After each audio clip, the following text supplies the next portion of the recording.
ஆண்டவர் உலக ரட்சகர் இயேசு கிறிஸ்துவின் நாமத்தினாலே அன்பின் வாழ்த்துக்களை தெரியப்படுத்திக் கொள்கிறோம். இந்த 4ஆம் மாதம் 19ஆம் தேதி வெள்ளிக்கிழமை காலை பொழுதிலே அனுதின கர்மலத்தை நிகழ்ச்சியின் வாயிலாக சந்திப்பில் கற்றுக்கொள்ள மகிழ்ச்சி அடைகிறேன். கர்த்தர் தாமே உங்களை ஆசீர்வதிப்பாராக. இந்த நாளுடைய தியானத்திற்காக ஒரு வசனத்தை வாசி கேட்போம். செப்பரியாவின் புஸ்தகம் 3ஆம் அதிகாரம் 13ஆம் வசனத்தை நாம் வாசிக்க கேட்போம். இஸ்ரவேலில் மீதியானவர்கள் அநியாயம் செய்வதில்லை, அவர்கள் பொய் பேசுவதும் இல்லை, வஞ்சக நாவு அவர்கள் வாயில் கண்டுபிடிக்கப்படுவதும் இல்லை, அவர்கள் தங்களை பயப்படுத்துவார் இல்லாமல் புசித்து படுத்துக் கொள்வார்கள். கர்த்தருடைய நாமம் மகிமைப்படுவது. நம்முடைய ஆண்டவர் எப்படிப்பட்டவர் என்பதை 16வது சுற்றாக நாம் சிந்தித்து கொண்டு வருகிறோம். அவர் எப்படிப்பட்டவராம்? நம்மை பயப்படுத்துவார் இல்லாமல் நமக்கு சுகமான வாழ்க்கையை நித்திரையை தருவதிலே அவர் உண்மையுள்ள தேவனாக இருக்கிறார். பயப்படுத்துவாரை நம்மை விட்டு விலக்குகிறவர் அல்லது அவர்களை விட்டு நம்மை விலக்குகிறவர் நம்முடைய தேவன். ஸ்தோத்திரம். பல பயங்கள் நம்முடைய வாழ்க்கையிலே பிசாசானவன் நான் கொண்டு வருகிறேன். கடன் பாரத்தை தந்து, வியாதியை தந்து, நெருக்கடியை தந்து, நமக்கு விரோதமான அவமான சொற்களை தந்து,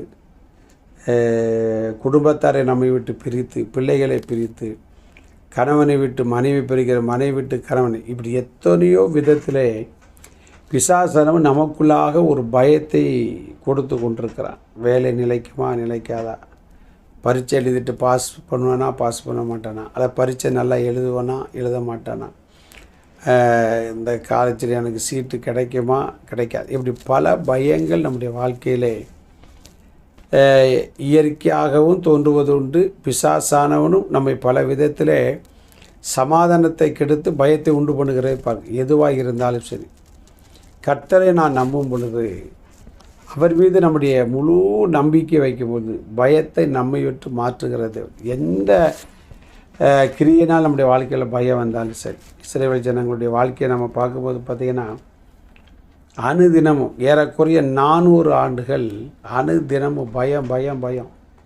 எப்போ வருவான், என்ன நடக்கும், எப்போ அடிப்பான், எப்போ மிதிப்பான் அப்படின்னே இஸ்ரவேலுக்கு தெரியாது. காரணம் என்ன அப்படின்னா, அவ்வளவு நெருக்கடியை எகிப்தியர் அவர்களுக்கு கொடுத்ததை பார்க்கிறோம். யாத்திராகமம் புஸ்தகம் 1ஆம் அதிகாரம் 13-14 அதை நமக்கு விவரிக்கிறது. வாசிக்க. எகிப்தியர் இஸ்ரவேல் புத்திரரை கொடுமையாய் வேலை வாங்கினார்கள். பார்த்தீங்களா? கொடுமையாய் வேலை வாங்கினார்கள்.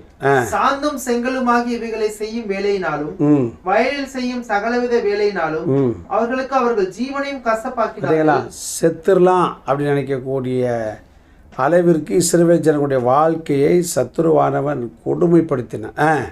அவர்களை கொண்டு செய்வித்த மற்ற எல்லா வேலைகளிலும் அவர்களை கொடுமையாய் நடத்தினார்கள். பார்த்தீங்களா? கொடுமை அப்படின்னா என்ன அர்த்தம் அப்படின்னா, பயம் பயம் பயம். எந்த நிமிஷத்தில் பயம் இருந்தான். எப்போ எவன் வருவான், எவன் அடிப்பான், எவன் நொறுக்குவான். ஸ்தோத்திரா. நிமிர முடியாத வேலை. அடிமை பார்த்தீங்களா, நிமிர்ந்தே பார்க்க முடியாது. வயல் வேலை, செங்கல் வேலை, வைக்கோலும் கொடுக்க மாட்டான். அந்த பாடுபடுத்தக்கூடிய அடித்து நொறுக்கினார்கள். அவனுக்கு நிம்மதியாக தூங்கியிருப்பானா சொல்ல முடியாது. சொப்பனம் கண்டாலும் சரி, அவனுக்கு அப்படிப்பட்ட சொப்பனங்கள் தான் வந்திருக்கும். தொல்லையின் திரட்சினால் சொப்பனம் பிறக்கும். அவன் படுக்கும்போது காலையில் போய் வேலை செய்யலாம், அடிப்பானே படுத்திருப்பான். ராத்திரி ஃபுல்லாக நிம்மதியான ஒரு தூக்கம் இருந்திருக்காரு. இந்த கர்மலை தெரிவிச்சு கேட்ட அருமையான தேவனுடைய உங்களுடைய வாழ்க்கையிலும் அப்படிப்பட்ட காரியத்தோடு நீங்கள் இந்த கர்மலத்தை நீங்கள் அருந்தின கர்மலத்தை நிகழ்ச்சி கேட்டுக்கொண்டிருக்கலாம். சொப்பனம் கூட பயங்கரமாக தான் பாஸ்ட் வருது. வாழ்க்கையில் நிம்மதி இல்லை. ஸ்தோத்திரம். எப்போ பார்த்தாலும் பயந்து சாகிறேன், என்ன நடக்க போதோ, என்ன செய்ய போகிறாங்களே அப்படிங்கிறதான ஒரு பயம் என்னை ஆளுகை செய்கிறது அப்படின்ட்டு நீங்கள் நினைத்து கொண்டிருக்கலாம். உங்கள் பயத்தை எல்லாம் கர்த்தர் மாற்றுவார். அது சொல்லப்பட்டிருக்கிறது, அவர்கள் தங்களை பயப்படுத்தவரை புசித்து அதே ஜனத்தை கர்த்தர் என்ன செய்தார்? விடுவித்து சுகமாய் கானானில் கொண்டு சேர்த்தார். ஸ்தோத்திரம். அவர்கள் கட்டாத வீடு, அவர்கள் வெட்டாத ஏரிகள், அற்புதமான பாலும் தேனும் ஆராய் ஓடுகிற ஒரு அற்புத தேசத்தில் கொண்டு வந்து அவங்களை உட்கார வச்சு பயத்தை மாற்றி சமாதான சந்தோஷத்தை கொடுத்த அதே கர்த்தர் உங்களுடைய வாழ்க்கையில் இருக்கிற எல்லா பயத்தை மாற்றி ஆசீர்வாதத்தையும் கிருபையிலும் சமாதானத்தை தந்து நடத்துவார். தைரியம். நல்ல பிதாவே, பயப்படுத்துவார் இல்லாமல் எங்களுக்கு நிம்மதியான சுக வாழ்வை தருகிறது. இந்த அனுதின கர்மலத்தை நிகழ்ச்சியை கேட்டுக்கொண்டிருக்கிற ஒவ்வொருடைய வாழ்க்கை அப்படிப்பட்ட பயத்தை மாற்றி சமாதானத்தையும் தைரியத்தையும் செழிப்பையும் ஆசீர்வாதத்தையும் கூட நடத்தப் போகிற அப்படின்னாலே ஸ்தோத்திரம். இயேசு நிமித்த ஜெபங்கள் நல்ல பிதாவே. ஆமென். God bless you. நாளை காலை அனுதின கண்மலை சந்திக்க வரைக்கும் தேவ கிருபை நம்மை தாய் நடத்துவதாக. ஆமென்.